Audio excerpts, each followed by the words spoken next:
focus of the session will be on filing of the CP forms as required by the IBBI. I mean, a majority of us are already aware how there is a transition from CIRP forms to CP forms. So this transition was because of the feedback given by the RPs and other professionals in the industry because of the complex forms which have been laid down.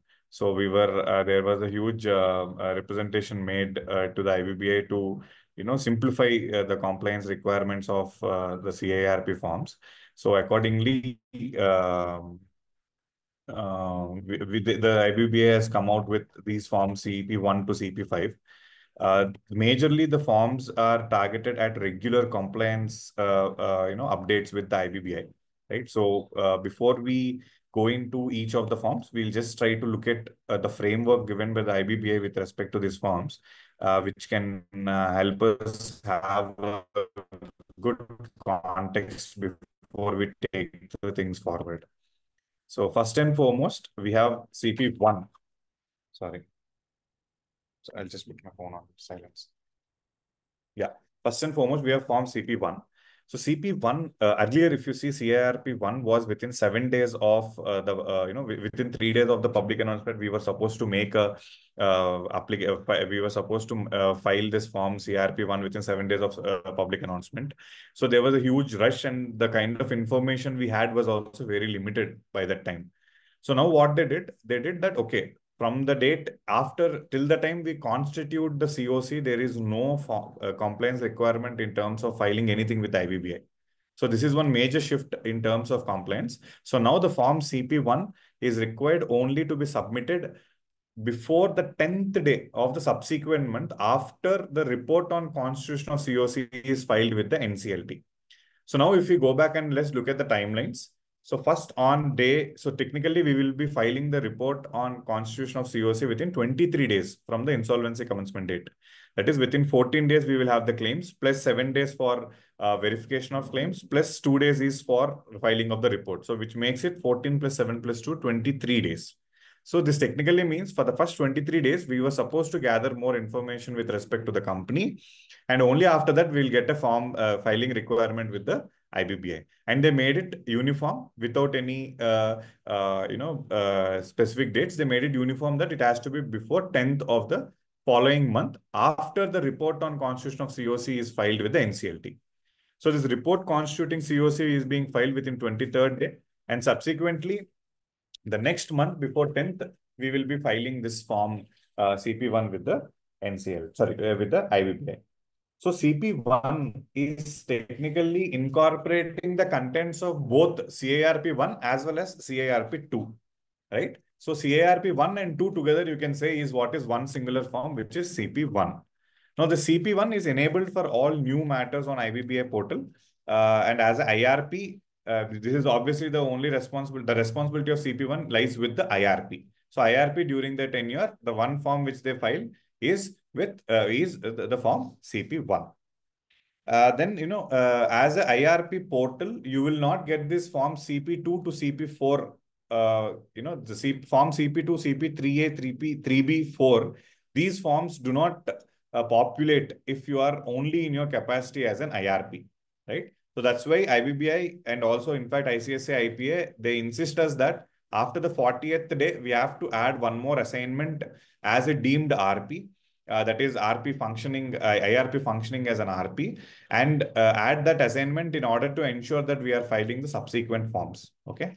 So let us now look at the contents of form CP1. Now CP1 is typically covering the period from commencement of the CIRP, that is the insolvency commencement date, till the constitution of the COC, right? So this is the technically the ambit of this form. And that will, in this form CP1, there are various requirements of disclosures with respect to the IRP, the details of IRP, companies details, public announcement details. If there are authorized representatives, then the details of the authorized representatives, then the fact whether you were able to take control over the management or not, and what are the claims, details of claims which are received till date, and of course the constitution of COC, right? So we will quickly look at what is required under form CP1. Now, see, even though I'm not sharing you the exact CP1 form, but this is basically the content of the form CP1. Now, see, CP1, because it is of the corporate data, you would have already added the details of the corporate data at the time of adding the assignment.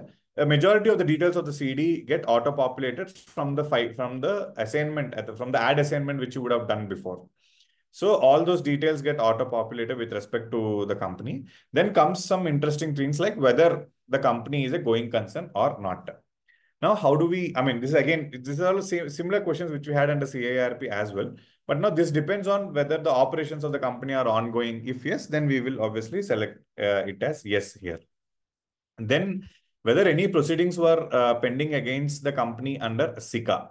So this is also a typical question. Usually no, because currently all the new matters are coming under IBC. But yes, this is one other thing.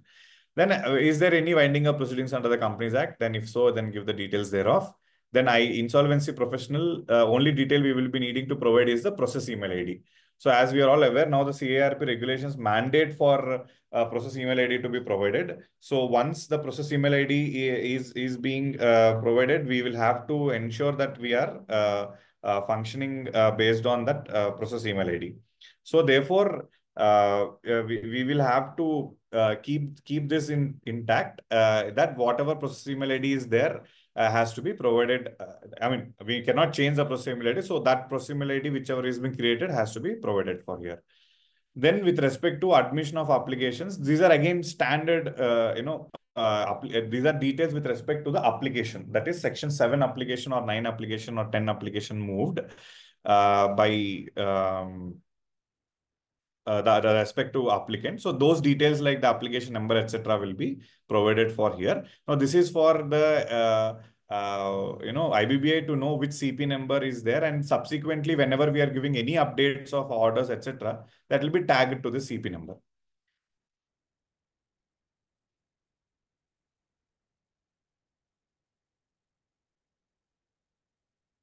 Yeah.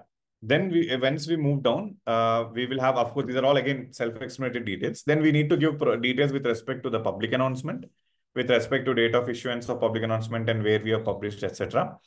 Yeah, and also the last date for submission. Yeah. So here over here, if you see the last date for submission of claims, this is auto-populated. Now, as per the code, the last date for submission of claims will be auto-populated from the date of NCLT appointing the IRP. So right from when we would have given these details, like this admission detail, appointment detail, etc., we would have already given at the time of adding the assignment. So the due date for submission, last date for submission of claims also gets auto-populated. Now that there comes one tricky thing that generally, whenever there is any delay in the order being uploaded by the NCLT, as RPs, we tend to also give a later date for the submission of claims. So we need to always cross-check whether the last date, which is auto-populated on in form CP1, is it matching the last date which is provided as per the public announcement or not. Now, that is one major check we will have to do. Excuse me. Yeah, yes, sir. If that auto-populated date is to be changed because of the receipt of order with a delay, is it possible or? So, sir, I didn't get any new matter after I was appointed this thing. I'll just check that, but generally this is possible. So they keep that option open for us. But if at all it is not possible, let us assume, let's say that it is not an option for us to, it's not enabled for us to edit, then always a better option is to leave a detailed note to the NCLT explaining, sorry, to the IBBA, explaining that this we could not do, or this we were, this we could not provide in this particular form. The date is not unable, we are unable to edit this particular date, which is wrong. So we request you to kindly let us edit the date is what we need to provide for them, sir. And they will allow you to do that also. But that will be done on a case-to-case basis. They will, yeah, from the back end, they will help you with that. But as I can see And today, another thing is, go ahead, go ahead. is that, sorry for disturbing, and No, no. add assignment is not that submission of CP form, na? No, no, IP, no, sir. IP1, CP form is, IP1, IP1 is for consent. Yeah, IP1 is your only consent. So add assignment, I'll just show you. This is the portal, sir. So Hmm. if you go to the dashboard, yeah, this is what is the assignment, the form. Yeah, one second. These are all where we have the assignments added. Hmm. Yeah, if you go to the left, you will find something like this assignment. Ah, There we'll do add assignments. okay, So okay. over here, these details we fill. If you This see, we this we fill in need to the do immediately after taking the order into our hand. yes, yes, correct. Once we get the order, we upload all these details.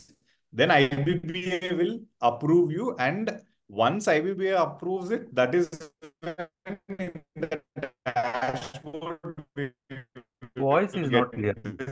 Voice is not clear. So we'll get the options to do the filing. So, sir, one second.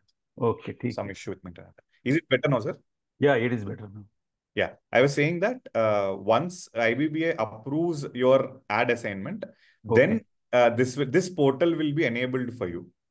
okay, okay. Now, in this portal, just for an example, let's say we will go to one CP1. This is already my past assignment, but just if we go to CP1, But if now I think suppose CP1 is with CP1 is okay. Okay.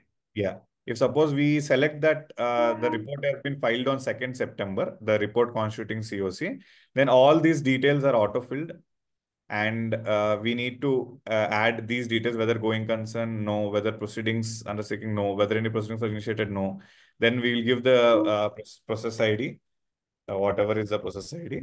Then application under which section. So we will select that section, CP number, Yeah, yeah. etc. Mm. Fill it. This Okay. actually is also auto-filled. One second. This is also, no, this we have to fill. One second. Yeah, this we have to fill, CP number and all. Then other details, like if you see date of admission is auto-filled, date of AA order appointing the IRP is auto-filled. Now, based on this date, they will do so if you see here, sir, the date of issue I have given here, then based on that, they have done the last date for submission of claims. This is again auto-populated. I am unable to edit this. So Yeah, yeah. this Okay. is something which we So need what to I clear. mean, what I feel is that immediately after submitting the ad assignment, I think in Hmm. between we have to verify opening this CP1 form, even though whether COC is constituted or not, so that we Yeah, can yeah, yeah. know the date. Correct. We Just to can understand the we date. can know the And date. Hmm. yeah, yeah, yeah. And then also, sir, it is again, as I said, because CP1, I mean, generally now all the NCLTs are also ensuring that the orders are uploaded on the same date. But Hmm. in case there is a delay, better to give Hmm. a detailed explanation why there is a different date of issuance of public announcement, Okay. so that it will be So that, clear. Yeah, but that's one part. Okay, now we Sir, will this just. is CMA Manjula. Can I just add my view here? Hello, ma'am. Hello, ma'am. How are you, ma'am? Please tell me, ma'am. Good, good. Sir, actually, this has happened in my cases also. The date Okay. of NCLT order will be one date, and Yeah, I have received it on a different date, maybe 4 5 days yeah, later. yeah, If that is in such cases, if we are not, if it is that auto-populated dates come now, every time we have to give explanation. I think so. There's one. My suggestion is it's better if they allow us to edit that and yeah. give reason True. for the same. True, true. Maybe they should give us both the columns. What is Ah. auto-populated, and they should also give, if it is a different date, then provide the date Then the correctly. reasons again, Yeah. Then we can give another yeah, reasons. you put I one more agree. box asking the reason. another box should pop up saying that reasons for delay. Then we can type it there. Yeah, yeah, yeah. Otherwise, even in my cases, this has happened. Even public announcement from the date of I had received 4 5 days later uh, from the order date. Yeah. So So it will this, be correct. this is I mean, this will again create problem. And as if we feel IPs, we feel as if we are doing something wrong. We are at the I mean, we are at Always the at the True, true, receiving true. end. and we get say, I mean, yeah, always it shows no, this did no, it will not happen. Actually, CRP cases or any case, it will Agreed, not agreed. happen strictly by the timelines. Agreed, ma'am. Totally agreed. And Yeah, that will this be kind of a concern. I mean, explaining that itself is a lot time-taking thing for us. yes, and somehow I don't like as though it is not my fault. I don't like to say it looks as if it is the IP's fault. Yeah, agreed, agreed. So with with a little guilty feeling, we will be writing all these explanations. Correct, correct, exactly. I think so. Yeah, Which yeah. suggestion should be given to IBBA regarding this? Understood. Yeah, well, go ahead, sir. Okay, sir. Thank you. Um, and any others also, please feel free to intervene because a lot of us would have been facing some practical issues while filling these forms. It will help others in resolving this.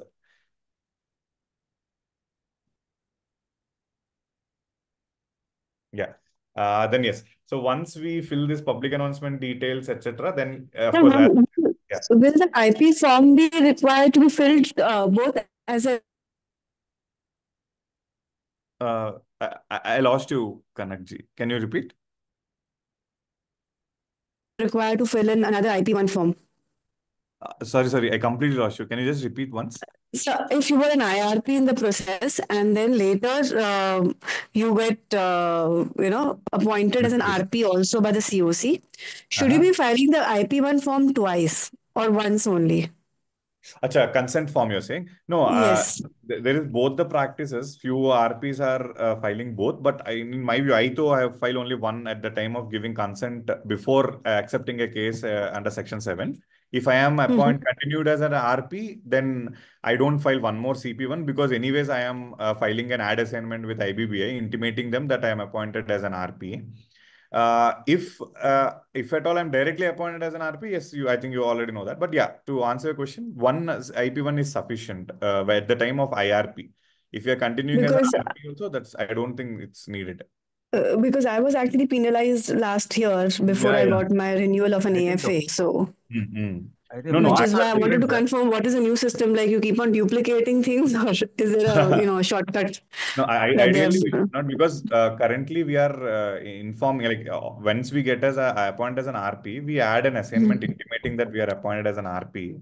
So that should be Hmm. a sufficient compliance for intimation. But I if you ideally got that's that bitter experience, then I think better to well, file yeah, the IP1 case. IPA, every IPA determines it differently. So that is the reason I I said know. maybe, the new processes are somewhere helping us in any manner, or it's No, just no, the no, same no. old It's the story. same. It's the same old story. Because Because there's no yeah, every month that we're filling up a form, they're not automatically, pre-filled or something. They have to be filled up. In fact, the right. CIRP forms that I'd filled earlier, I don't find them, automatically being filled in the CP1 form yet. I So I'm agree. not sure whether all of us are required to again fill up the CP1 form or how is it? No, you mean to say IP1, no? The consent one I, or IP1, no, after IP1 also there's a CP1 form. Suppose one yeah. of my processes just got over. Ha ha ha ha I'm ha. required, to refill the CP1 form. Mm-hmm. No, ideally, since you have already filed your CRP1 and CRP. Hello? CP1, has anybody? Yeah, I've already filed my CRP4, and as I said, the process almost got over, but I don't find CP1, CP2 being automatically filled. Correct. So in that case, is anybody, facing that kind of an experience? Like, are we supposed to again refile all the CP1 forms? Or, it is assumed that since we filed CIRP 1, 2, 3, Yeah. 4, we should not be refilling these forms. Correct. That's the idea. What is your view? In the FAQs also, which they've given for this issuances, they only requested us, I mean, there was never any instruction for us to refile all the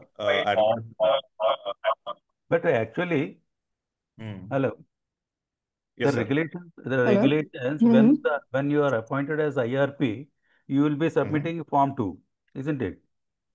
And when you are Yes, sir. appointed as RP, I think the form is different, na? Form AA, which is under CIRP No, no, no, regime. no. She was not referring to that, sir. So we basically will file IP1 with IBBI, no? So she was, I mean, that's where she was coming from. Like once we already file as our consent with IP1 for an IRP, and if suppose we are also continued as an RP, of course, there's a difference in form AA, but should it again be intimated separately in form IP1 was the question.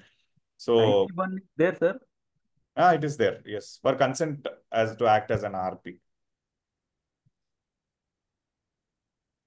But I think, Kanakji, I think on this, your query with respect to refilling of CP forms, I don't think that is applicable because they have very clearly said CP1 is incorporating information from CRP1 and CRP2.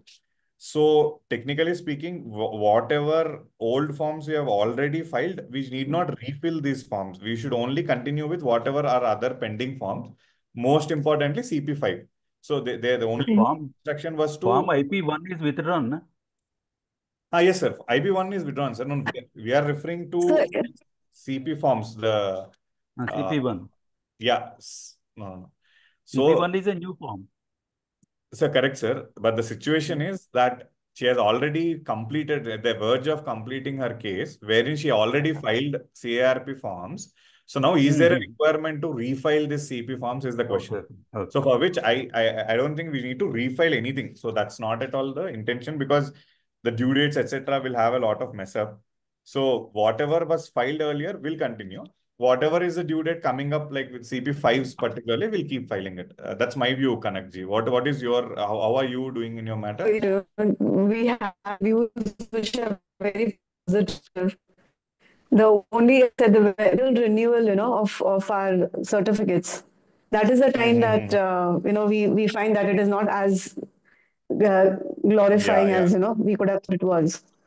So that is the reason I wanted to check if anybody has refiled everything, or like, because there's a lot of chance taking with the way the IPAs go. You never know which IPA would want us to pay, and unnecessarily there's a penalty, and it's a huge penalty. We probably could not have earned that kind of money that we are just paying as fines. It would not be a penalty, but a fine is taxing. Para 9. So it's clarifying, but I mean, if everybody's confident, it's okay, because CP1s, I just saw them, I've seen them, there's nothing which is filled in there. Correct. Okay, practical problems are there. Okay. Thanks, sir. Yeah, thank you.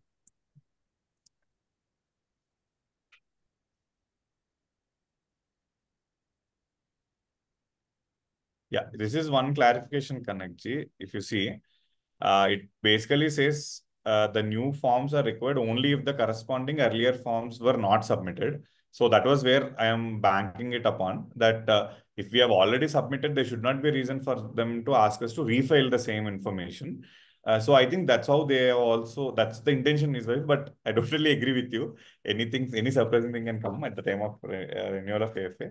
But probably maybe as a outcome of this meeting, I'll just jot down these pointers and also take support of ICSI to clarify us on these issues, so that all our RPs will also have a clarity on how we have to ensure the continuity once we are at the verge of completion of our cases, while we have already filed our earlier forms. Is there a requirement to refill the same or not? We can take a specific clarification from them. I'll try to do that from my end. The second, yeah, 9B2 is also giving some. Yeah, exactly. Clue. Correct. So these are for all ongoing matters. We anyways will file this, because these are typically for the respective issues. But the earlier filed forms, CRP1 and 2, I think it basically tries to say that CRP. So basically, CP1 and CP2 is comprising of 4 forms earlier: CRP1, 2, 3, and 4.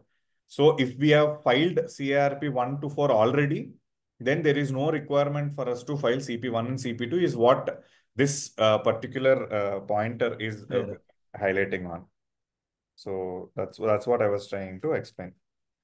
Anyways, so this is as per the, this is from the IBBI. So I think even if I see, even if our institute raises any query, I think we should be in a position to rely on this and clarify this position to them. But nevertheless, I'll again check with the ICSI IPA also on what is their practice. Anyways, so yeah, as we were discussing the CP1, so CP1 majorly comprises of all these details. Then with respect to public announcement, and followed by that, any ARs appointed, the details will come. Then the status of listing, whether we have taken custody of assets, yes, no, partially. Then if at all we haven't taken custody, whether application under 19.2 is being made. Now this is interesting. I mean, this was there earlier also, but the fact that we are now filing this application after a specific period of time, like almost after a month, we are filing this form CP1. So there is some level of expectation on us also that if you didn't receive the information required for you to prepare your IM, you need to go and file an application with the NCLT. Don't think much. That's ideally what this is conveying, right? So in such a case, what we need to ensure is that if you see the newly made regulations with respect to taking over conduct, I mean, not newly in the sense amended somewhere in February or before. So in the last year, where it tries to say that we need to take a panchnama kind of a thing, that we need to get it signed by the one who is responsible for handing over of the information as to what all information is available and handed over, what is not available, not handed over. There has to be a clear document in writing which we need to circulate amongst each other, and then give them a specific time to provide that information, failing which we should go and file an application with the NCLT. So this is, I think, now maybe to better monitor on these issues, if at all we click no. So as RPs, we should also be aware that if we do not have the information, then we should not wait for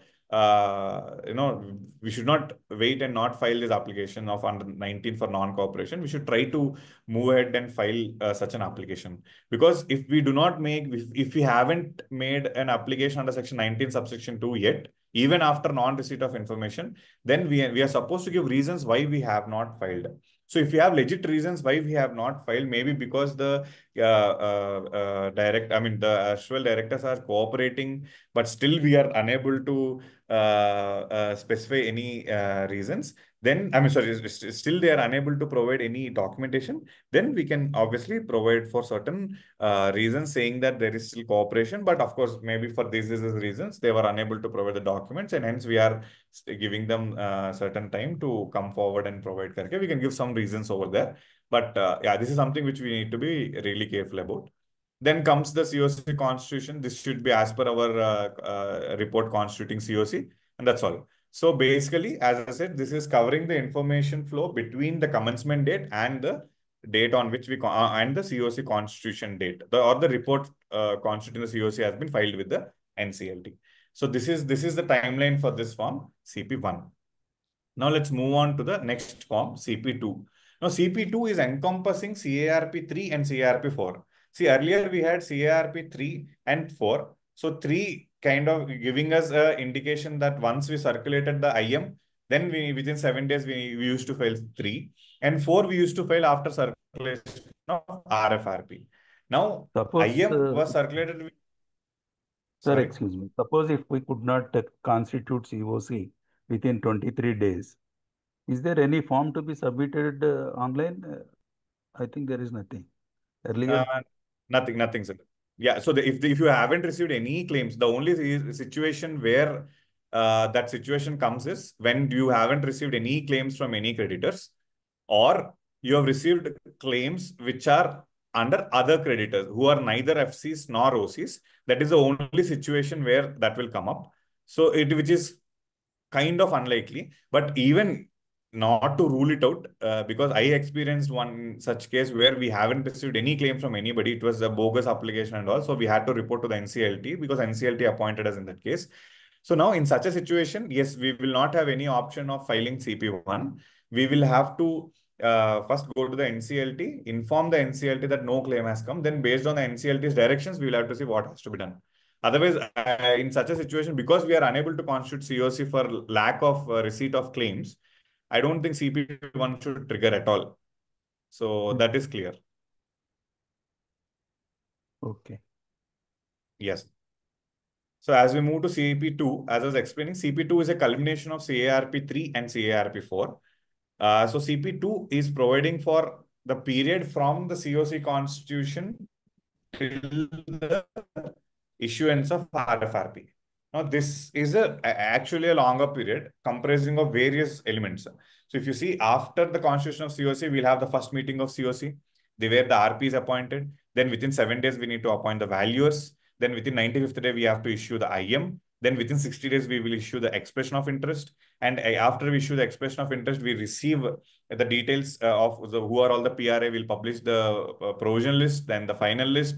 Then we will invite plans from all the PRAs by way of issuance of RFRP. So till this stage, So from constitution of COC till the issuance of RFRP, all the respective events are captured in Form CP2. And the due date, again, they kept it uniform. It will be 10th day of the subsequent month after the issuance of RFRP. So once RFRP is issued in a particular month, within 10th day of the subsequent month is the due date for filing of Form CP2. That means after T plus 105. Ideal, yes, sir. So T plus 105, whatever is that month, then the subsequent month, 10th day is where we'll have this. But it depends on how your timelines are there, sir. It need not necessarily be 105 all the time. If we strictly going on by timelines, that is the due Yeah, date. yeah, correct. But yeah, as a timeline, correct. Absolutely, absolutely. So in Form CP2, as you can see on screen, it will majorly contain details like whether you have submitted the IM. If yes, yes, then you need to, of course, attach the IM. Then details of EOI. Then, usually this date of issue of provisional list will come. Then subsequently issue of final list. Then number of EOIs you have received, who are all the eligible PRAs to whom you have issued the RFRP. There will give the details, numbers as well as details will auto-populate. Will populate. Then what is the last date for submission of plans? Now, these are all typically self-explained provisions. And we need to ensure that all these timelines, etc., are in line with what is provided under the code, which of course, as a RP, we all do that. Then let's move on to Form CP3A. Now, Form CP3A is sorry.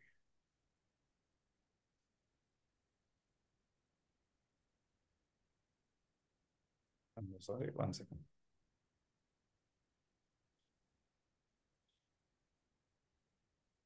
Yeah. So Form CP3A, it is with respect to the plan. So it is after the end of the process. So they divided the process into three. Insolvency commencement date till constitution of COC, CP1. Constitution of COC till issuance of RFRP, CP2. Then issuance of RFRP, after issuance of RFRP, till the application is filed with the NCLT either for liquidation or for resolution plan. That is the third period, which is covered under Form CP3A. Now it is 3A because it is pre-filing. And then we have 3B. It is post-approval. So post-disposal of application. So till the filing of application with NCLT, it is 3A. And once we file, the outcome has to be informed to the IBBI, right? So that is under 3B. So earlier we had CARP 5 for that. Okay, so CARP 5 was earlier taking care of after the application is allowed. So we never used to file before. So after issuance of RFRP, CARP 4 used to go. Then the entire plethora of information with respect to the process was kept with us till the application is allowed by the NCLT. And only after that, we used to file CARP 5. Now they divided this into two. Now they're saying, okay, once you file application with the NCLT, within 10th day of the subsequent month, you give me all the details. Your voice is not clear. Which happened, all the details of which happened Voice is not in clear. this intervening period. And then subsequent to that, yeah. I'm repeating. So this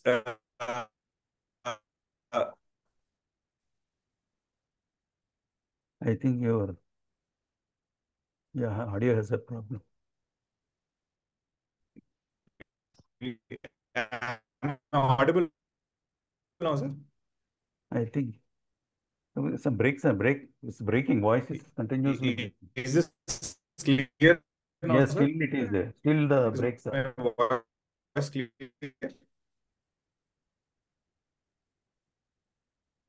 Hello? Yeah. Yes, sir. Sir, can you confirm that my Yeah, now it is clear, sir. am I But when you are going audible? to,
Sir, am I audible now, sir? Yeah, better. Yeah. Extreme sorry, sir. I had to change Sorry. my internet. Yeah, that is. So sorry, everyone. Yes. Sir, so coming back, sir. So what I was explaining, I think my audio was Yeah, not. from 3A onwards, you can. 3A, I think Yes. application to AA, we have to file the Yes. 3A form. Yes, sir. Yeah, So that is earlier CRP 5 was only filed after the NCLT order, but now we are supposed to split it into two phases. One till the time we file the application with NCLT, and second after the disposal of the application with NCLT. It may be for approval of plan or approval of liquidation. Either of it, these two will be applicable. So we'll quickly look into this, the information in CP 3A and 3B. So 3A for all pending matters, this 3A is definitely has to be filed. So this because even IBBA was reaching out to IPs by way of emails.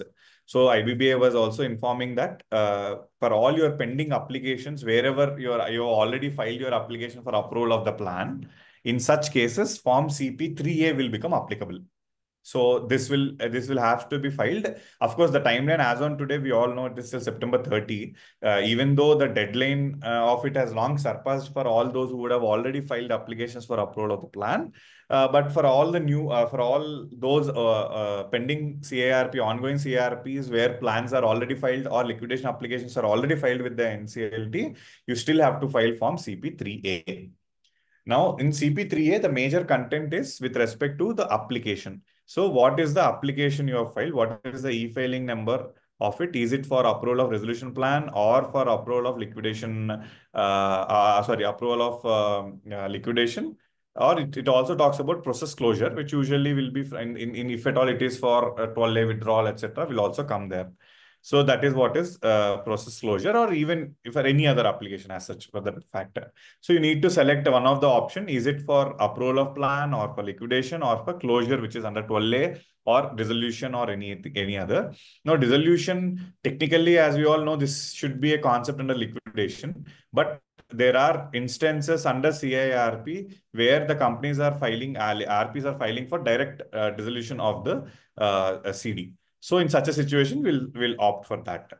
Then the details of the application, who is the successful RA, the meeting in which it is approved, the approval date, which is the conclusion of the voting result date, and then the percentage of voting approval by way of voting share, what is the percentage which approved and what is the percentage which dissented.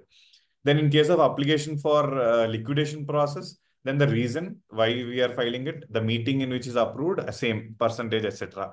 Where we're going for premature closure under 12A or early dissolution, then those details has to be filled.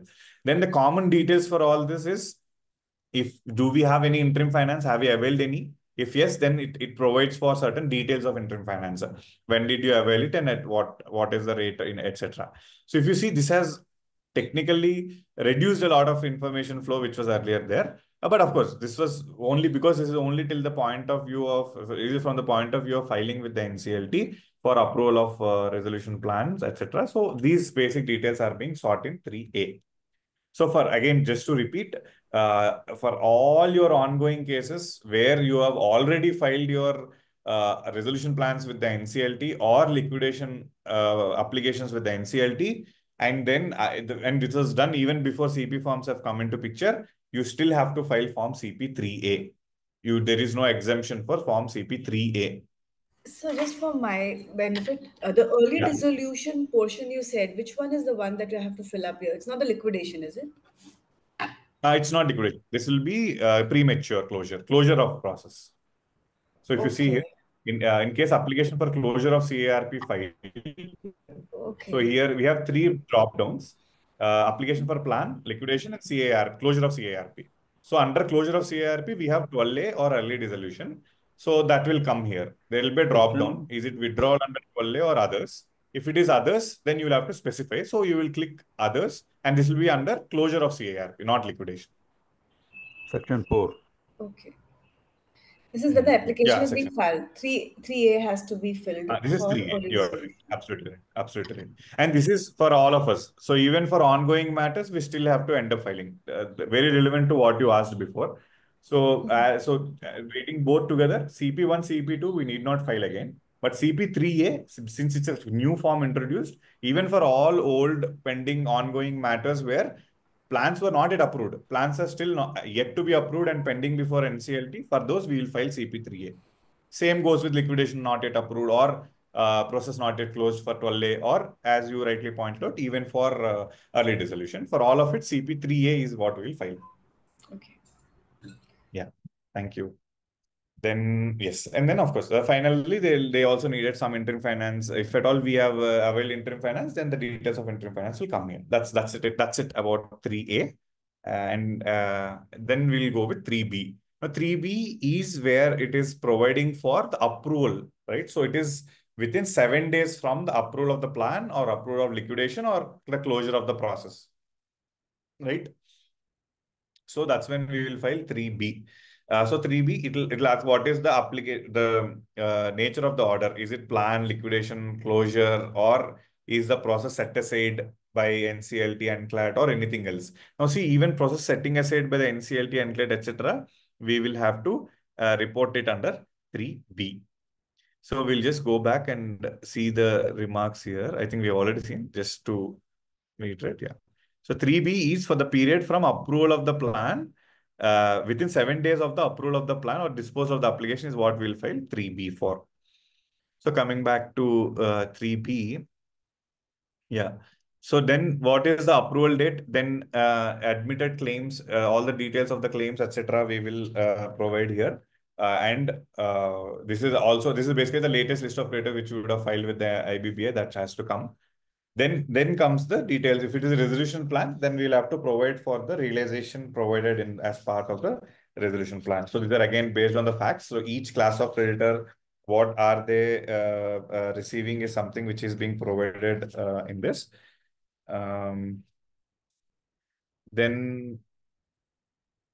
Then with this, of course, then along with this, it also asks other questions like, is there a monitoring committee there? Yes. Then whether RP is part of it? Yes or no? And if no, then who will be the individual from SRA for implementation? So they are suggesting for nodal individual. So nodal individual being someone who should be a single point of contact for implementation or any queries or questions on implementation. Then whether we have determined the avoidance So, transactions. Yeah, sorry. Yes. sorry, sir, to No problem. intervene. No problem. This the point number two, the amount is, if any, is proposed in the plan for capex or CapEx working working capital. capital. Yeah. Usually, the plan is like goal mole. It doesn't specify the exact amount of capex or True, working true. capital. They only say that once it is received, then during implementation, we would look out for investors. We may Yeah, look agreed, out for agreed. capex. So in Agreed. that case, if we leave it empty, not a problem, right? Not a problem, not a problem. They didn't make it a mandatory clause actually. This we tried, we filled it recently. This is even without this, the form is getting processed. Okay, sir. Yeah. And what the subcategories which are mentioned here, if there are any subcategories, is there Hmm. there's no provision I understand, to add up any subcategories on the top, the first point. This one, no? Ha ha. No. We have to fit it under either of it. Yeah, because some of these government, like PF authorities, are a government authority only, Yeah. but The that has to treatment be will paid be different. 100%. Ha, Correct. So that's the fair. best we can do is here in the government we'll include the entire treatment, the net treatment, and then we can give a detailed note where we can give the subclasses also and attach it along with other files. And Okay. we can say that the clause number 1 of section 2, this particular table may be referred करके we can give a note so that at least if there is a question on transparency, Very.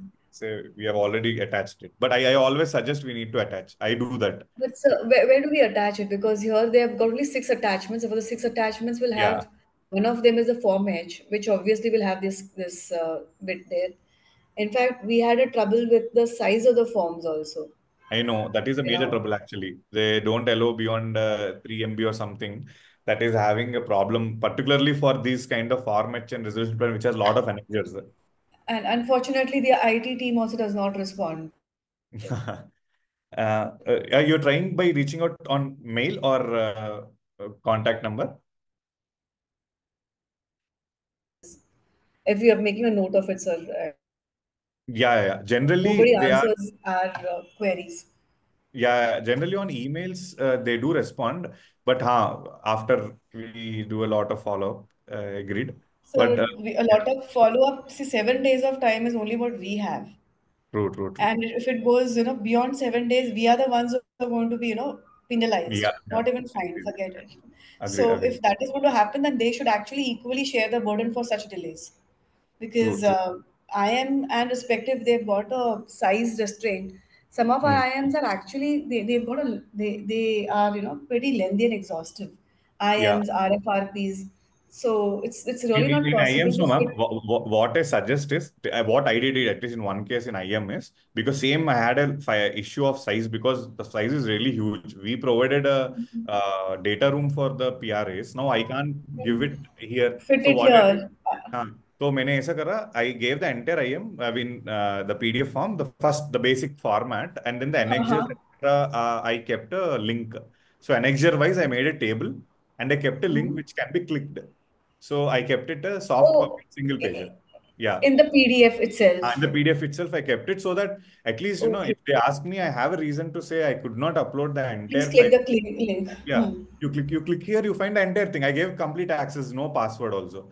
It is like Uh-huh. only for IBB I kept that link and I made sure that the link is active, that it is not expired. So that anytime they Okay. click, it is always available for them to open. And I use the process email ID only so that it's legit Mhm. also. It's not like my personal email ID. I use the process email ID, Mhm. the Google Drive of the process ID. That link we provided there so that they open Mhm. it. It is freely available for them to review the forms. And if they have a problem accessing, they can definitely reach out and we can give them over email or anything.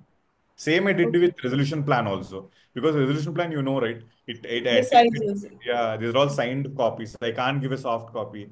So signed copy will Mhm. spread across lot of time. So in one instance, what I did, I gave a single pager saying I could not upload because of the size constraint. This is the Mhm. link. You click on it, you find the plan. I gave the Mhm. first major part of the plan. I kept it as a annexure, saying that this is what I'm putting it. Whereas the other portion of the plan I could not upload because of size constraints. करके I kept it off. Because if I do a lot of compression, it is completely not legible. They can't even read it. But beyond a point, So we can't even compress it. So yeah, that is also there.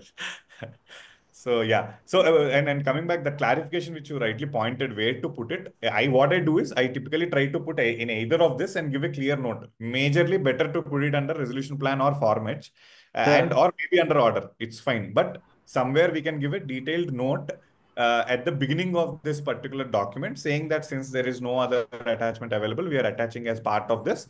And this annexure contains the following. Number one, the clarification for this particular section of the form. Number two, order approving the resolution plan. And we will sign it off as a covering letter.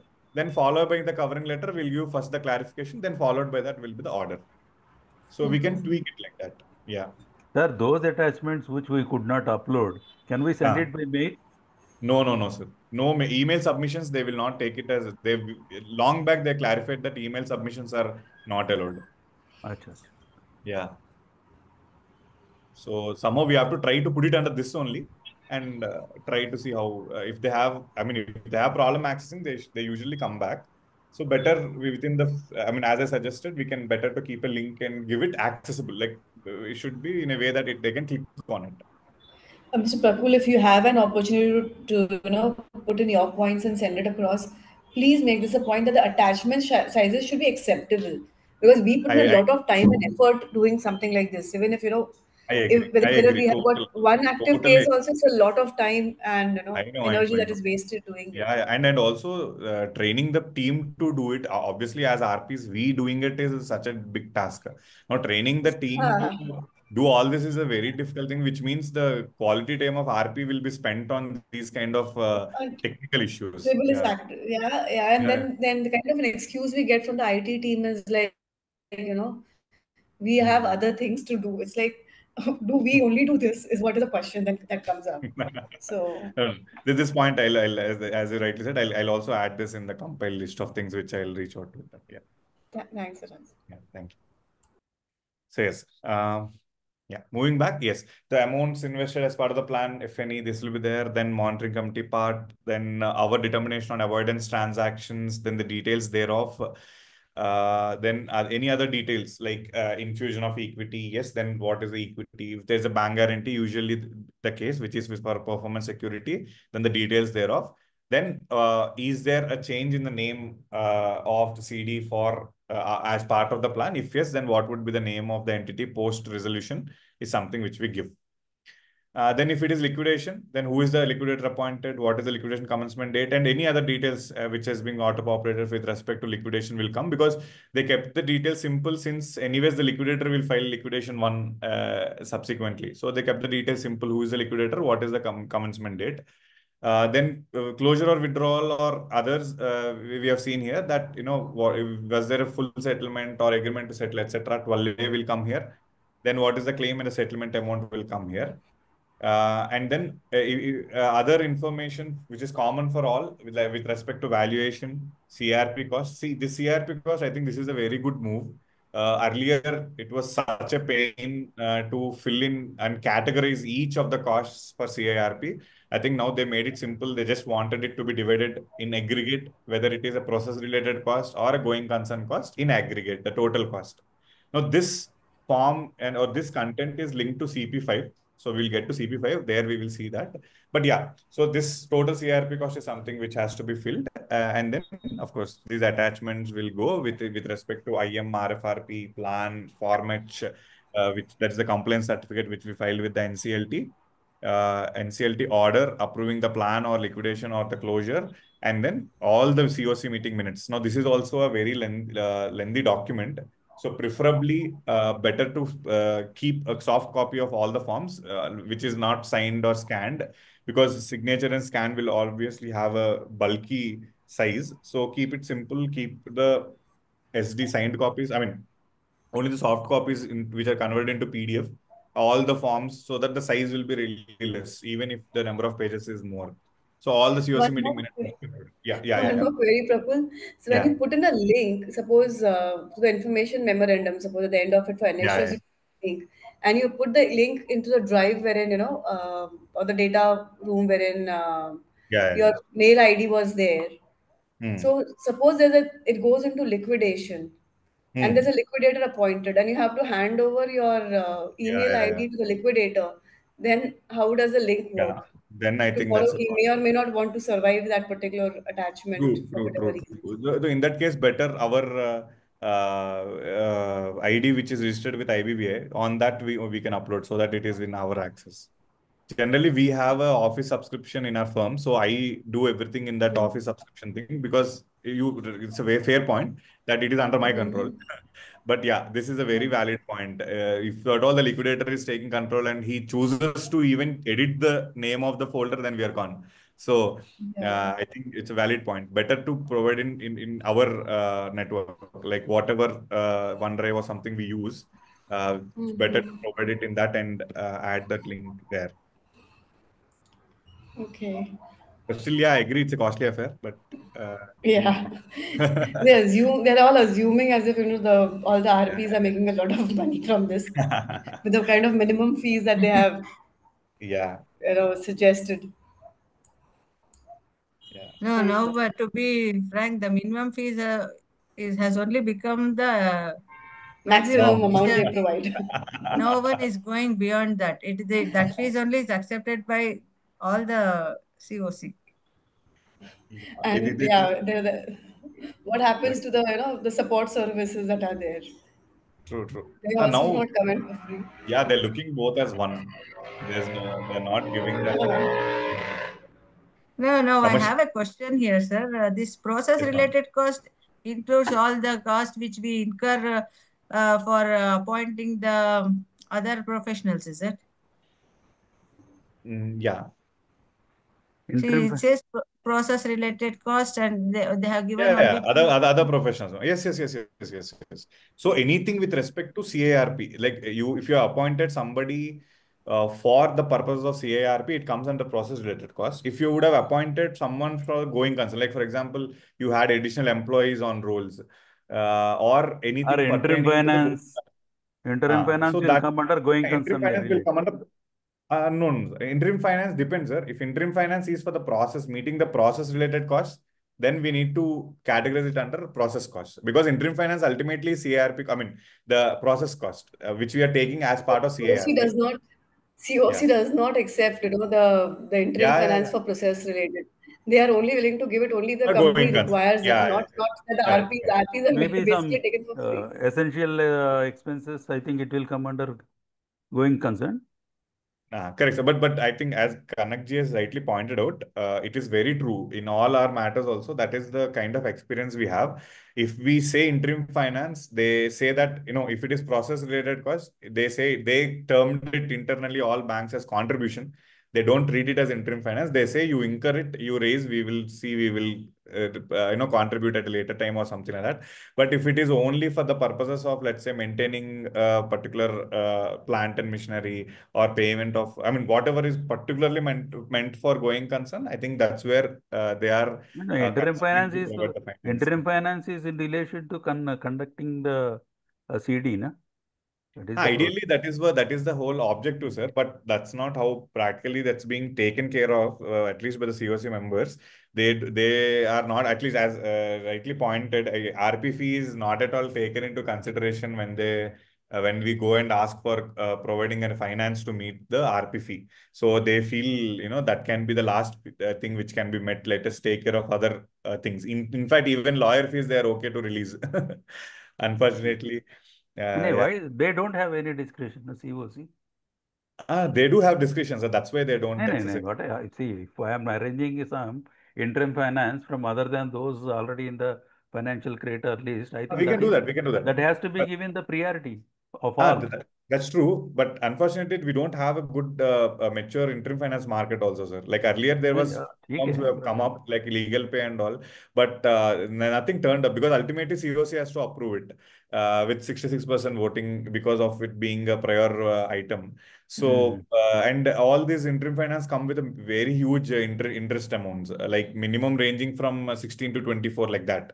Because even though it is highly secure, but because there is an uncertainty in recovery and all, so the cost of finance is really high. So again, Manjula ji, just to answer to address your query, ma'am, Yeah. definitely appointment of professionals will come under process related costs. You are absolutely right. I think so, including the fees payable to RPO, Yeah. everything will Everything IRP will come comes under in. process cost. Yeah, yeah, Going yeah. concern means I think so it is the cost incurred for keeping the business going, Operations. Yeah, yeah, correct. Majorly operations going. the salaries, purchasing of raw Correct. material or That anything, all those that will things may come, electricity bill, whatever. I mean, just electricity. to keep the business going. That is the thing I Correct. think so. Correct.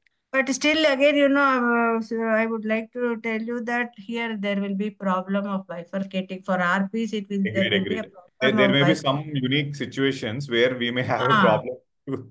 Like for example, security guards. Let's say we engage a security personnel, ultimately we are paying them money. So technically they are there to ensure the going concern, ensure that the property is secure. But yes. at the end of the day, they are, ideally they should come at a going concern, but we can argue the other side also. But yeah, luckily, since they are not a professional service or something, so we can still categorize them under going concern related cost. But yeah, I totally agree. There may come a situation where it might be equivalent, like either in B or C. So then we need to take a conscious call and record it somewhere that this is being treated as a Yeah. That going depends concern, at upon least in the again that limits. security. If it is appointed only to protect the assets, it will come under process related. If it is Mm. a running unit and we have provided some Uh, security, then it has to Yeah, going concern. which is again highly subjective. So that's Yeah. why from RP to RP it will differ, no, that interpretation. So better in my view, better since anyways we have an obligation to provide for details of CRP cost in every COC meeting. Better to provide this compilation in the COC meeting and record it so that at least we can relay saying that this is being duly disclosed and discussed in the COC meeting and categorized as such. So and I don't No, see a there should repercussion. be one column, no? C column saying others. At least something where we cannot bifurcate will be whether it's Yeah, true, true, very true. it's the junk cost you can say. So we can put Correct, it there. correct. Okay. Yeah. Okay, ma'am. So yeah, so this is CP3B for us. Now let's go back and see the table. Okay. So we are done with CP1 to CP3B. So coming to CP4, CP4 is again a specific form. It is not with respect to the timeline of the process. This is specifically for avoidance transactions. So this technically involves transactions filed with the NCLT. So it has to be within 10th day of the subsequent month after filing of application with the NCLT. So if at all we don't find any transaction in the transaction audit report, earlier in CP8, sorry, CRP8 was a form where we were supposed to provide details of determination and etc. So I think they dispensed that off. So we just have to, if only if we are filing an application, then we'll have to file this form CP4 with the IBBI, and then let us just quickly look at what is required under Uh, CP4. Yeah, Prakul, just one question. The yeah. CP4 is supposed to be filed when an application for avoidance transaction is being filed, being filed, or after the order has been received from the AA. Yeah, so if you see here, it says within 10th of the month succeeding the month in which application is filed, oblique order is given. So I think we have to do both. So that's why it says multiple submissions. So they allow multiple submission of this form. So first, when at the time of filing of application, we'll do one form CP4. Then subsequently, and in fact, it may so happen that you file a 43 once, 45 later, 66 later. So it allows for all of that. So we have a drop down given whether it is the date of filing of application or the order. So that due date we will take for the purposes of this particular form, because it has to be filed within 10th of the succeeding month. So CP4, one thumb rule is it is allowed, multiple submissions of CP4 is allowed. I mean, not repeated submissions, but multiple, which means for different applications, you can file different CP4s to enable us to file for it, because the avoidance applications might be filed on different dates. Second, also where an order has already been provided for, passed by the NCLT, or sorry, an order is passed by the NCLT at a subsequent stage, then we'll file one more CP4 to update on the details of the order. So thereby CP4 is kind of, it's not like once we file it is freeze. We can keep adding CP4 depending upon the nature. So if it is a fresh filing, we will file it. If it is an order which is passed, then basis the order, again we will file one more CP4. That's how it is. Okay. Yeah. So yes, so firstly the details of filing they give, and it allows for additional filing as well. Then I mean, these are again very tricky details, particularly that whether they're related parties or not. Then date of such transaction. This is a very trickiest thing for me, particularly because see, we may have a range of dates. It might occur that in section 43 alone, I would have identified 15-20 transactions done on multiple dates. So freezing on a particular date of such a transaction is something which is critical. But again, there are multiple ways we do. If it is only 2-3 transactions, it makes sense for us to add the columns and add a respective transaction date and amount. But if there are multiple transactions we have identified and filed one single application, it definitely doesn't make sense for us to keep on adding all single transactions. So thereby, we can just simply say preferential transaction 43, date of transaction, we can give the last date on which that is the latest date we can give. And in our attachments, we can give the clarification, because the IA anyways contains all these details. So therefore, in the attachment, we can, if required, we can give the clarification, or otherwise we can just leave it as such. That's my view. In the remarks, we can say, because there is a remarks column here, maybe we can leave a remark saying that the transaction occurred on multiple dates, and we have provided for the latest date here for the purpose of this transaction. That is better. Yeah. And then the underlying amount, technically, whatever is we have provided in the plan. And at times it may so happen that we don't have an underlying amount in the plan. So you never know. So for example, if it is for a reversal of a sale transaction which happened illegally or whatever, not illegal, but in violation of 43, or a mortgage which happened in violation of 43, then the amount involved, underlying amount there, it need not necessarily be the amount which we have filed this application for reversal. We would have filed for reversal of property, but the underlying amount, we can put the sale consideration as per the sale deed. But better to give an explanation in the remarks that this is how we have taken the underlying amount. Then date of order. So yes, this date of order, we wouldn't have had a date of order here, right? So 8, 9, 10. If you see date of order, decision, whether they have accepted the prayer, rejected, what happened, and if accepted, what is the amount ordered to be clawed back. Now this 8, 9, 10, we can modify. So that's what is given even in the rider here. If you see, it also allows modification by IPs in column number 8, 9, and 10 of the table as and when AA adjudicates on the application. So once we have an order of the application, then this 8, 9, 10 can be modified. So I mean, I didn't come across this as of now. I mean, I'm sure majority of us wouldn't have, because the avoidance applications itself are there for ages together in the NCLT. But nevertheless, I think once we come there, probably we'll understand how this pans out. But I feel how it so happens will be that once we click on CP4, let us just try in a particular form. Just a second.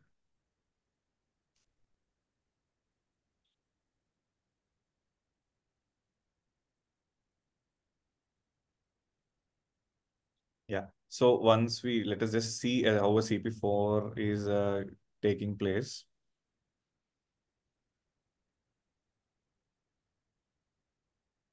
Okay. So since I did not file anything here, I don't think it will come here.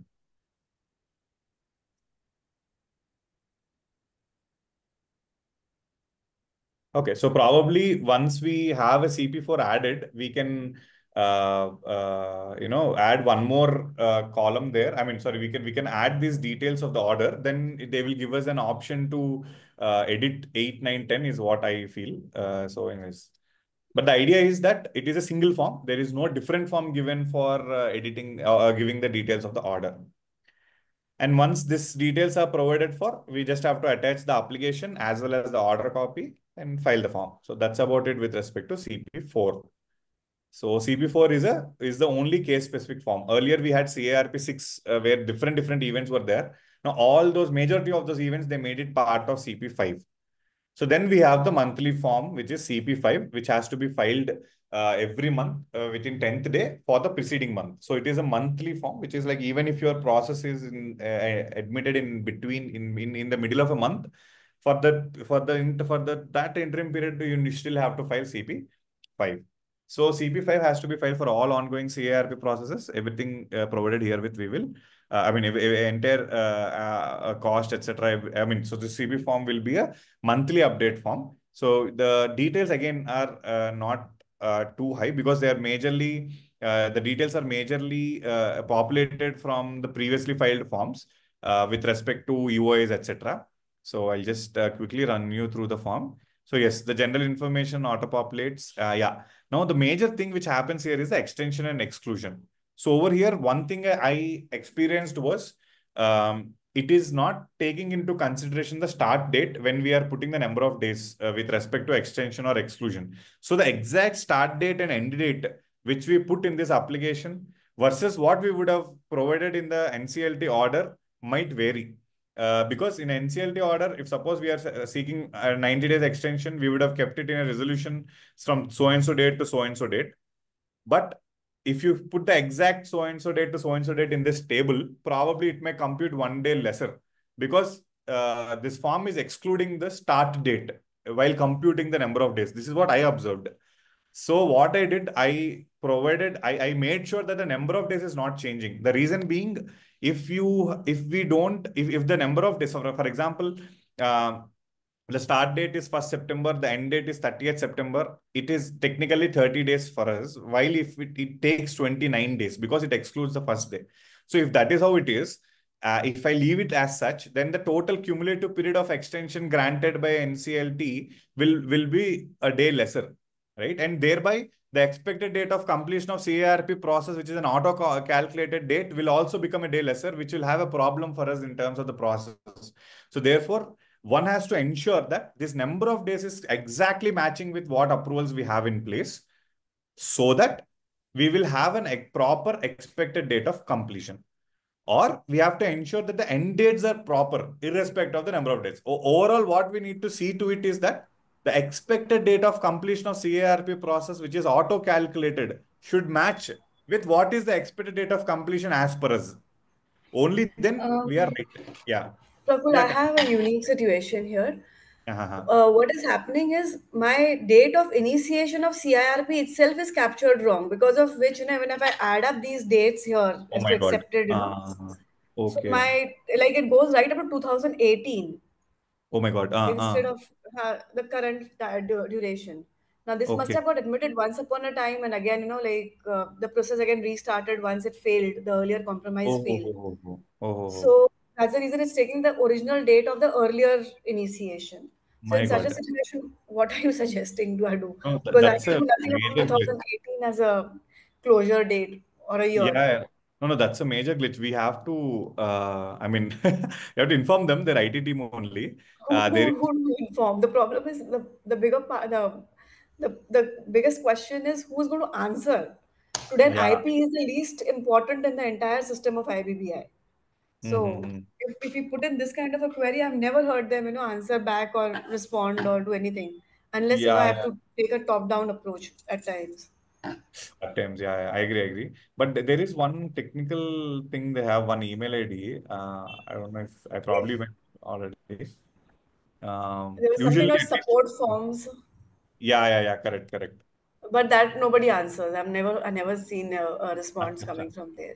Because for me, I But mean, maybe fortunately, few things technically where I faced issues, they reached out. But yeah, Mhm. at times you're right, there is no response. That is also there. But I think this is a pure technical issue. There is nothing we can do in But the form. how do you actually get this corrected? Because at the end of the day, the questioning is going to happen to the IP.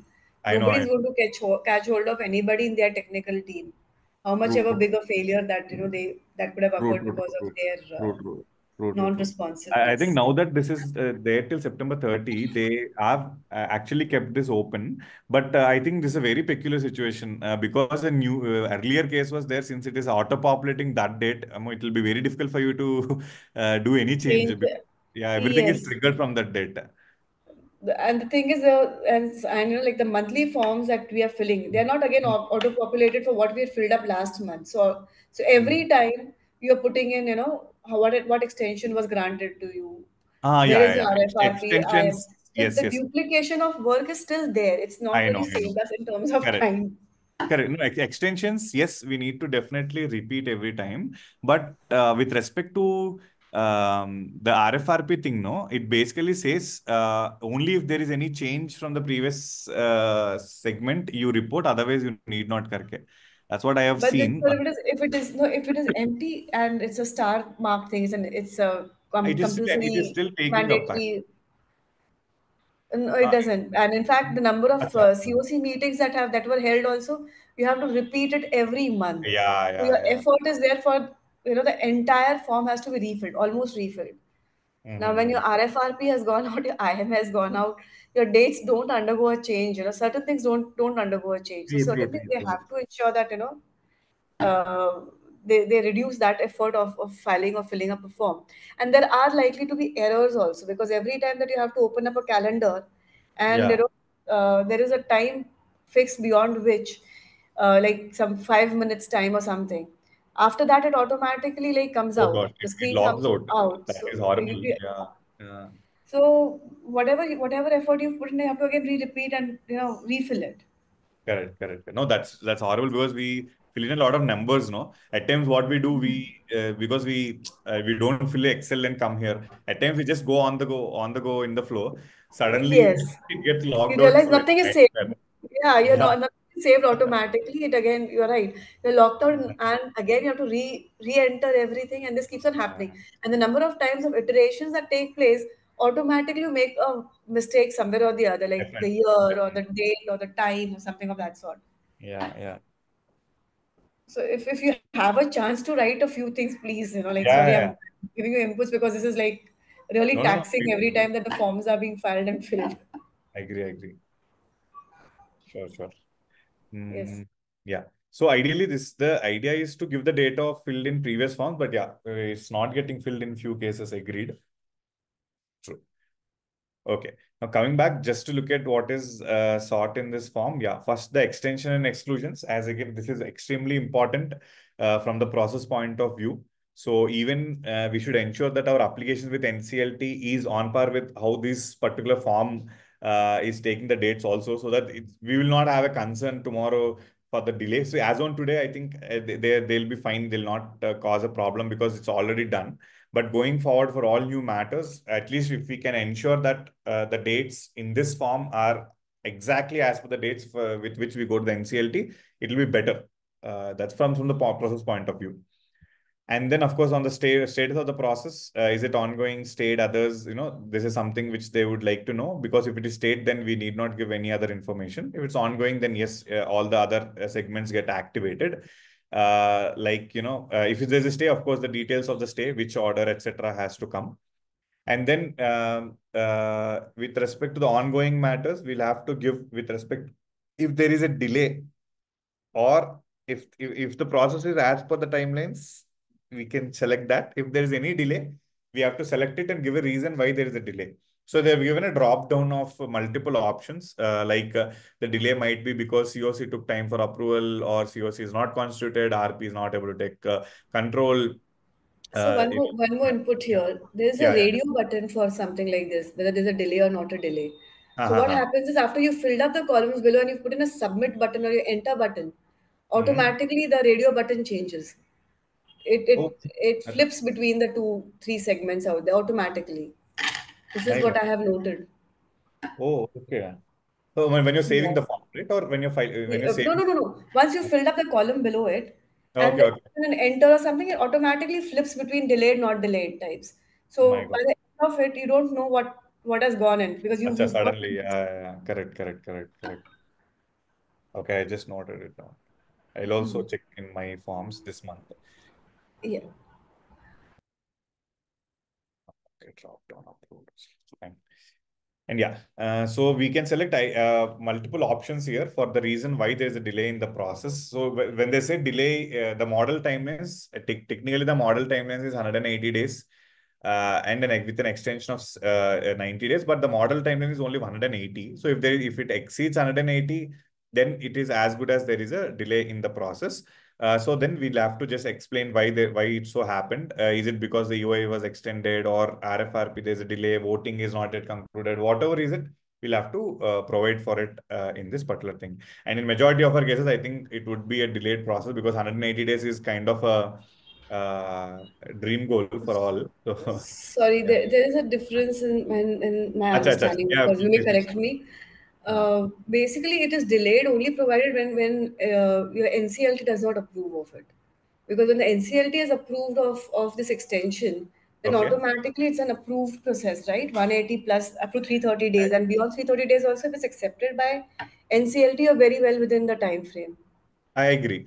But only reason why I had this interpretation, in fact, totally on with you on this, only reason why I had this interpretation is because after looking at these reasons, before looking at the reasons, I These was also clear. But if you see the reasons, it says admission order received late. Okay. Now, I would have had a NCLT approval extending my process for 90 days, but I would have gone beyond 180th day, even for a day or two, because probably my admission order has come later. Now, if the whole sole purpose was to say that visit within the extended period, then I felt they wouldn't have used the word model timelines, because So uh, I'll tell you, most of the cases, I'm sure, like even if uh the best case scenario yeah, also, yeah, there's 100% been of a the delay of cases, a day or two. So 100% in cases, that case, I'm also nobody sure. is going to come into this the first Yeah, yeah, line yeah, at all. So I totally, would totally. assume that like 180 days plus acceptable, whatever is accepted to NCLT and beyond that. Mm-hmm. Now, in between, of course, where we are putting in these extensions and the exclusion timelines, there's a Yeah. reasoning which we provide there. That reasoning is sufficient that because the EOIs was republished, this was set up for Mhm. voting, or as the case may be. So, since we are putting in a reason there, this Mhm. reason is first of all like admission order received late. This is a common reason. I think Yeah, yeah, I mean I'm sure all RPs are facing this kind of a challenge. yeah, So, yeah, yeah, 100%. so No, that time is already but lost. the problem is, if you see here, I mean, just trying to talk about the way I am interpreting it is that if I take it from a point of view that extension only if it is extending after the extension, ideally I'm not supposed to do that. No. So because I cannot run a process without having an extension or an exclusion, or at least without filing for it. So Right. that's why I took a stand that anything beyond 180 days, there should have been a reason why it is not been finished before 180. So I was thinking that probably the intention of IBBI is to gather as to why the all CARPs are getting delayed. What is the major reason? So maybe they want to act upon it at a later time. That's how I. But then the funnier option you have here is COC not constituted. Yeah. Now, they will probably follow up with the RP, the IRP concern. I mean, we don't have a choice. We have to constitute something, unless, of course, there's no member coming Nobody else to forward, play. Yeah. with a Uh, claim. correct. But So otherwise, that's why I was thinking. See, there are few cases where what happens is you cannot file extension because let's just take this COC thing. Then COCs are not approving your extension. Nothing are they doing. Okay, and it is going on beyond a date and uh, or any even others. Like for example, if you see COC not providing not funds. providing funds. Can No. we stall the process because the COC is not providing funds? Is the first question. No, we Because cannot then stall the RP has process. We yeah, cannot stall the because what process. choice RP has. So, Yeah. I have already faced that and I've lost money also. We cannot stall the process. so whether you make money or no, you at least are bound to give Yeah. them for such delays. So I think this delay is basically what is accepted by NCLT to date, Hmm. or by beyond 330 days or up to 330 days, whatever is accepted by them. I And think then this also beyond has that, right out. Yeah. Hmm. if one after say about 330 days, if you still not got approval till your resolution plan and stuff, then you said yes, you've extended beyond 40, as per the regulation 40A. And then when you get an approval, then you automatically come back saying that yes, you are within the timeline. This is what I would Understood. assume month on month. I get it. I get it. Not, huh. Ideally, This is my that should be the interpretation, but way. No. That should be the way it has to be. But looking at these reasons only, I was convinced that maybe their intention is any model. So model timeline under 40A is only speaking about this 180 days model. So I was of the impression that their intention is any delay beyond 180. What is the reason for it? Because I felt it's more of a feedback collection that this is the reason why major RPs are unable to finish within 180 days because of this because they so didn't link we this don't with have their. we don't have a choice of public announcement not happening on time or not certifying the Yeah. COC. They didn't We even don't give have these a kind of option for us choices. So, to add. and No, but somebody who has not done it, they will yeah. never come forward and even fill up this form. So Yeah. True. But yeah, as of now, I'm sticking to this with respect to 180. But I think your interpretation definitely makes sense. I'll also see through ICSA if we can get a clarification on this point because it's very yes, relevant. please. Because the context changes for us in terms of selecting this. Yeah, because then everybody else has approved it. Who are we to say Yeah. that we've actually hit the timeline? And Correct. we've been delaying the process. And in Correct. case that we have to stick to it, I'm sure everybody's going to get delayed because of the order not being received on time. Yeah. So Totally. Okay. As we move forward, next is with respect to the latest activity. Again, this is with respect to the standard statutory activities as expected from an RP, right from public announcement, report constituting COC, IM issuance date, EOI date, and then RFRP, IM date, and then plans whenever it's submitted to the COC, number of plans received. In fact, it doesn't contain the other forms. Here it also asks about provisional list, number of PRS in the provisional list, number of PRS in the final list, number of PRS from whom plans are received, and the number of PRS whose plans have been approved. I'm sorry, put forward before the COC, approved by the COC, then plans submitted to the NCLT, etc. So where whichever are not applicable, we'll leave blank. Whichever are applicable, we'll have to fill for that particular period. And the intention is for these forms, for us not to repeat it. But yeah, as Kanakji has rightly pointed out, we are still facing this issue in terms of some basic details not getting auto-populated. So we have to keep repeating those dates. But otherwise, a few details which I've already filled, and during that month, if we haven't done something, then we ideally should not fill that. I think only this particular form CP5, I'll just try to just show it on screen because it is extremely relevant. And it is a monthly form. Within 10th of the subsequent month, we'll have to file this form. So this will be an extremely important form for all of us. So yeah, if suppose I select it for the month of ideally no, but yeah, let's say September, and all these things.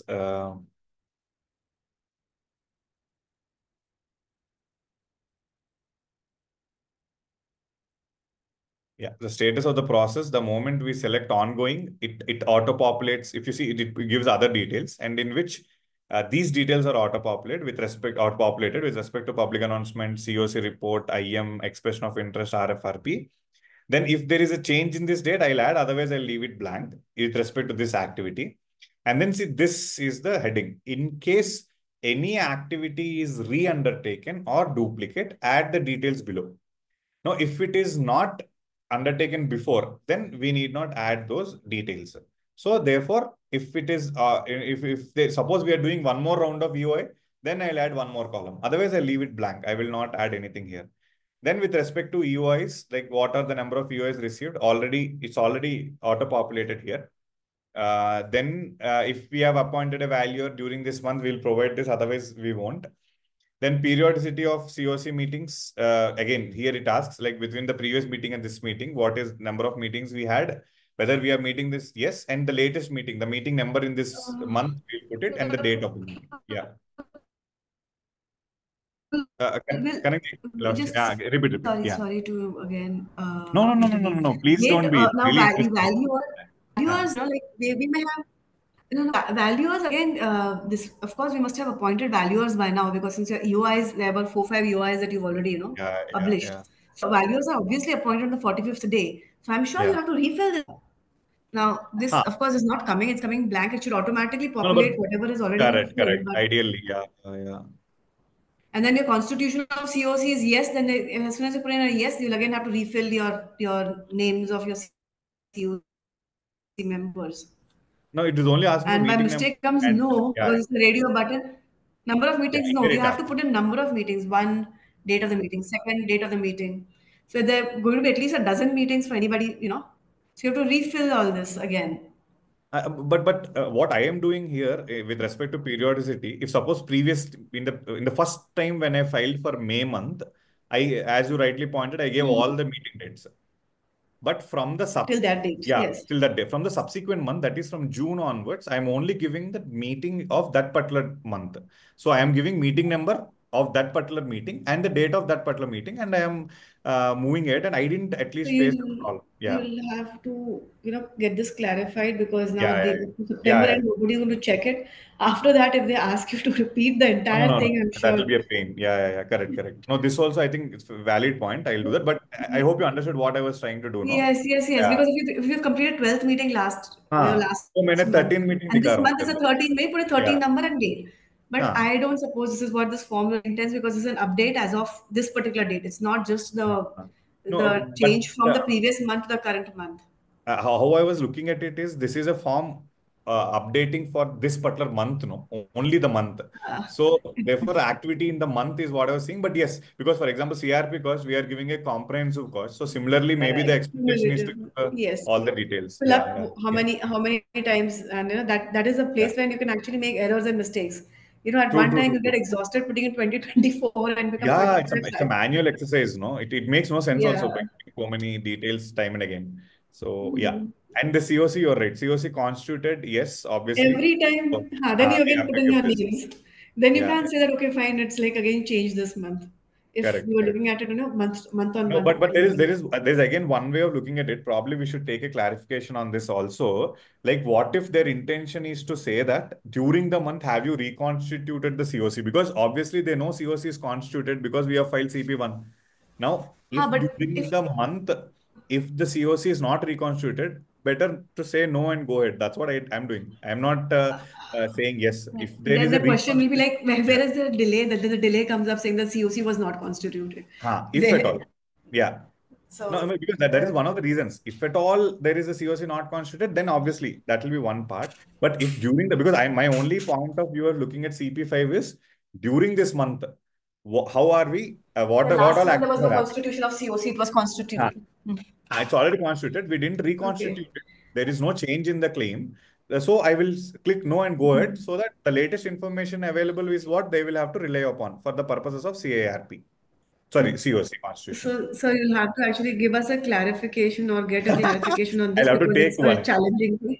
Some things are cumulative, some things are only for the month. Yeah. Other No, I the think this we variations should between the ask. 2 months are supposed to be done fine, but Mm. I'm sure nobody ever registers something like this. Like then the Yeah. day they sit on the MIS, Yeah, of all the IPs. That's the time they're going to raise queries the way I they know, I have know. to raise. I think we'll, through ICSA, we'll request for a consolidated Clarif- FAQ on yeah, only on CP5, or each form wise. There should be some FAQs, and some probably, clarity. yeah, all of us Practical also. difficulties are there. Correct. All of us, whosoever have any queries, better to write so that we all can compile. I'll also try to leave my email ID.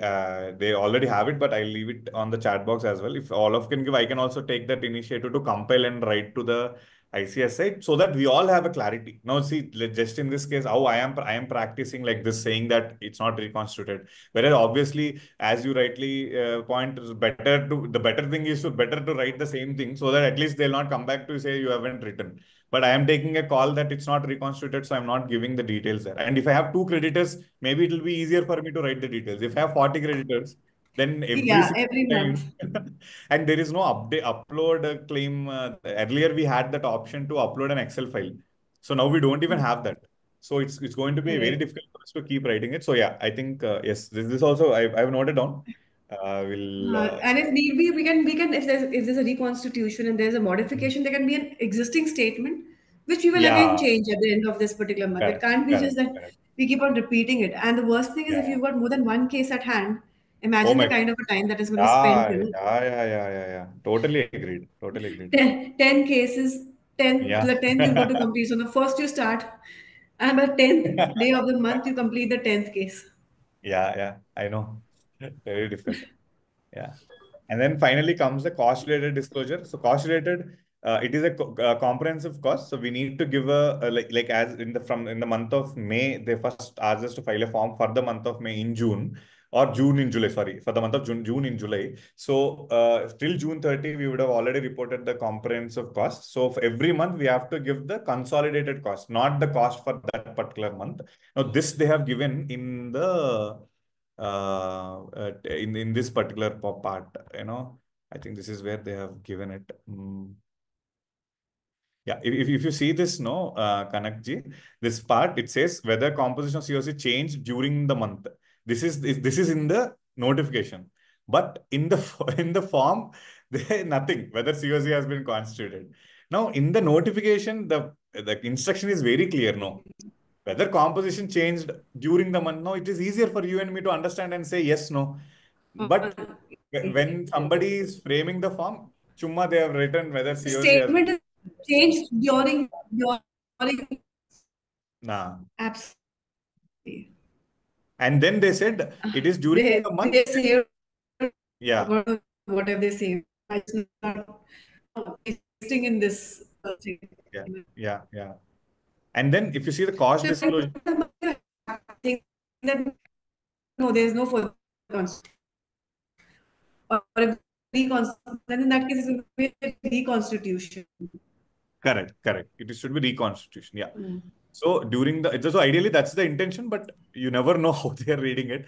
So this is at least we can rely on this How to justify our stand. Yeah. exactly. And then cost disclosures, here it says cumulative figures to be updated every month. So which means not just for the month, but it is for the entire period till the end of that month, cumulative figure has to come. So that's where we have to. So for CP5, I insist that all of us better to read this particular notification and fill it for better clarity, so that we can at least rely tomorrow if any clarification comes from the IBBI. So that's about it. This is form CP5, and the final details is Sir, any. I have one query regarding the appointment of valuer. We generally appoint the valuer as per regulation 27, Yes, but sir. due to certain 92 pending application, valuation report is generally delayed in the many CRP processes. Then what Yes, should be sir. the date for valuation report? We can Unless leave it valuation blank, report, sir. yeah, valuation report is not received. How can you file that detail in the CP5? We can leave it blank. Okay. But that is not being accepted by the portal. No, it is accepting, sir. It is accepting. No, so I there are checked to the certain portal saying things that it's where, not being like accepted. if you don't If you are leaving it the blank, then information, that icon is highlighted, and generally message first fill that icon, then you can proceed further. No, but this they kept it discretionary column only, sir. That's what I experienced at least. Maybe if you are facing that issue, better to write to IBBA. But generally, it is not obviously, as you rightly pointed. In the second month, we if we appointed, we can't expect value to give, and this is a monthly form. And in the cases of So, non-cooperation of the suspended director or absolutely, absolutely. No, you try for this month, sir. You leave the date blank and see if there is an error, you can write to IBBA. But I don't see there should be a reason for error because they didn't keep it mandatory. At least for I me. am facing that error. That is why I am asking that. Acha, Okay. acha, So acha. I should write to the IBBA. Better to write In to the that IBBA. case. Or Okay. for you Okay. to file the form, at least you keep the. I mean, don't submit by any date because that will give a wrong information. Better to write to We cannot IBBA immediately. Yeah. wrong date Yeah, we yeah, yeah. cannot mention. Correct, correct, Thank correct, correct. you. Thank you. Yes, and finally, one information which has to be provided in CEP form is with respect to remarks regarding development in the process. Now, this is the area where we need to give a detailed explanation of at least the current status, what's happening in the process. This is the only place where we can show our narrative. So we should use this to provide whatever difficult, whatever the form is unable to provide, or wherever we feel that the critical information IBBA is not asking in the form, better to provide it here, so that this records our narrative of what's happening in the matter in the particular month. So this we should always better not to leave it blank in that particular month. Whatever you feel is relevant, important, which is not covered above, better try to provide a brief narrative on it, so that IBBA is at least on record. It is that we have given some information, that relevant information, which even if not asked in the form, at least here we are providing for it as a development in the process. So that's about it. These are all the forms CP 1 to 5. As I think it's good that I have taken this session. I understand that there are difference in opinions in terms of what we are feeling. I think I've noted down a good amount of points thanks to Kanakji and her active participation, Manjula ma'am, and also Vishwesrao sir for actively participating, also Ahsan Ahmad ji. Because all these views will help me as an individual professional and also will help others also when they are doing their respective compliances.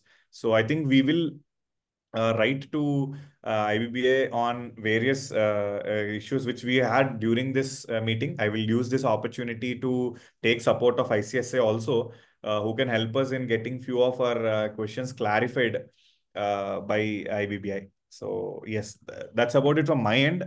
Any further discussion anybody wants to do, we can definitely take it up.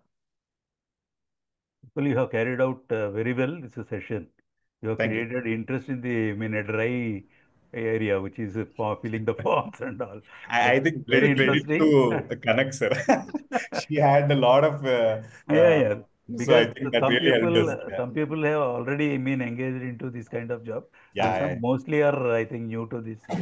Correct, correct. But Prakul, yes, you have been actually very helpful because all these kind of things are there are actual Yeah. problems that all of us are practically True, facing. true, true. So there was True, true, true, somebody true. to address it, and actually you took it in the right spirit. Even if we had our questions, you did not, Yeah. bounce Agreed, them off agreed. somewhere. Yeah, the authority with And which you have carried out, I think it is so true. affirmatively, it is clarified so many issues. Yes, yes, sir. And Thank you so much. Yeah. whatever issues raised, I think it is better to take it to the notice of the 100%, sir. I'll do that. IBBI through our IPA. Yeah, I'll do that from my end, sir. Thank you. Prakul, Thanks a lot for IP one thing is required to be Yes, checked yes. because I tried to speak to Mr. Rajesh Tiwari also, but Uh-huh. unfortunately I had to pay fine for a few years, not 1 month. Okay, So okay. for not having, as you progress to and being an RP, you had to again refile an IP1. So Understood. that was a challenge that I've already faced. So if there is a There was one, possibility, certain things. yeah, there was one recent circular, Kanak, which says that it is withdrawn. I'll just show you that one second. IP1 itself, they are How if it withdrawn. is? No, it's One. still there. We have to still fill up the IP1 form in this Acha, acha, acha. our No, this is logins. what circular, July It said 14. so, but it's still there. Yeah, So yeah, you're yeah. It is right. still It's there, still there. active, but Yes, yeah. yes. If you when you just signed in, if you look at the left, there is Yeah, an yeah, you have to it add is your still there, but IP1 I form. think we need not, I mean, they May did not not be disable. mandatory. Yeah, yeah, yeah. They did not disable it in our portal, but we can very much take advantage of this thing and not do any complaints because now they are taking all prior intimations through filings, There is an assignment module also later. I don't think they are taking it at all. See, that's the reason they themselves have given. So I think we need not get to that. Yeah. I hope they stick to it because you never know which IPA says what. Just the way we have our interpretations, they have their own way of interpreting Yeah. logins. No, but once it is withdrawn, I don't think they should come. They will not come on So us they should because not have IBPA, actually had it in our login as well. They should have actually withdrawn it. I was that just they should hoping that disable. Yeah, it's taken yeah, out, but it is still there. So yeah. This also will no. But just then at anyways, least if bring to their when we are notice. giving consents, Uh, how will they capture the consent that we've given in that case? Is what I was so I wondering. think they are now not concerned about the concerns. So they are only looking at the assignments. So that's what they're saying that wherever you are adding an assignment, since you are filing a form for intimating the assignment under that respective thing, so that is good enough is what they're trying to say. The assignment module. Okay, So at least yeah, one bit yeah. we are saved. Yeah. I think that's what I think even And Vishwendra was telling in the beginning. Yeah, Connect. Go ahead, go ahead. and sir, disclosures still continue, right? The ones which we had with our IPS. Oh, yeah. That still So, continues. You're with ICAI IPA by any chance? no, no, ICAI. ICAI, no? Yeah, ICAI has got Yeah. this monthly disclosure thing, which fortunately at ICSA we don't have. But I know I have other IP clients to whom I help them in the monthly this form filing. So that is still continuing because that is independent. But no, monthly disclosures are not mandatory anymore, I No, suppose. anymore it's not mandatory. Yeah, because of the But CP5. then the disclosures, the normal Disclosures are disclosures there. are still there. Yeah. The ones which you had for the valuers, which you had for the Yes. relation with the The CD relationship and disclosure, cost disclosures are still continuing. Yeah. right. Yeah. But There yeah, is they no should have actually clubbed it here because you're ultimately, filling in most of the information in these forms and they have true. access to it. Earlier, what they did, they had CRP2, CRP5, which is exactly the Form 2, Form 3. Now they at least eliminated it from IBBA. So they kept it with IPAs to monitor that, at least the cost and relationship disclosures. So yeah, at least fortunately we are not, putting in the same information at two places at the end of Twice. every month. Yeah. Totally agree. Okay. So that's about it from my side. If there are any further questions, we can take up. Otherwise, we can conclude the discussion. Thanks a ton, Prakul. Thank Yeah. you. It's It's been nice. really Thank you so much. helpful. Yeah. Really helpful. True. It was an excellent session. Thank you. Thank you, ma'am. Anjali. Anjali ji, you can take it up now.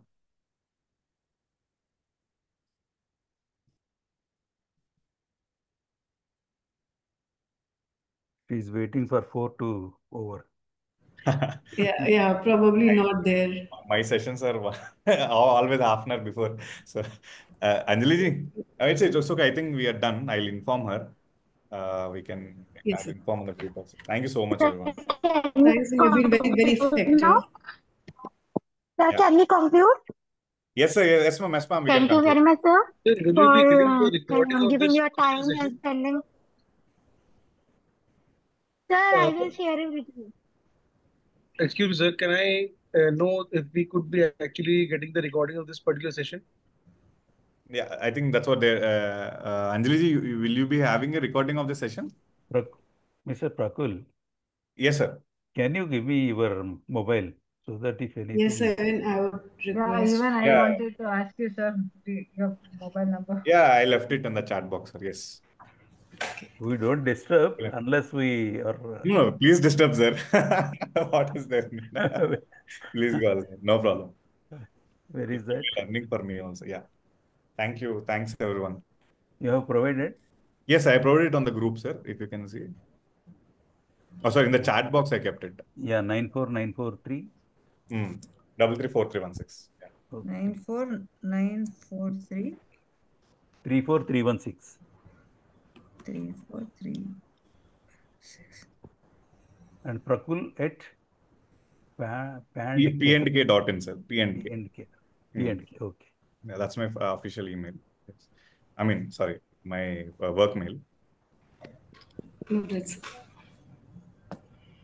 Thank you, sir. Thanks, everyone. Very nice. Yes, sir. Thank you. Thanks. Have a great evening. Thank you. Great evening. Yeah, thank you. Thanks, everyone. We can leave, na? Yes, sir. I think we are done. Thank you.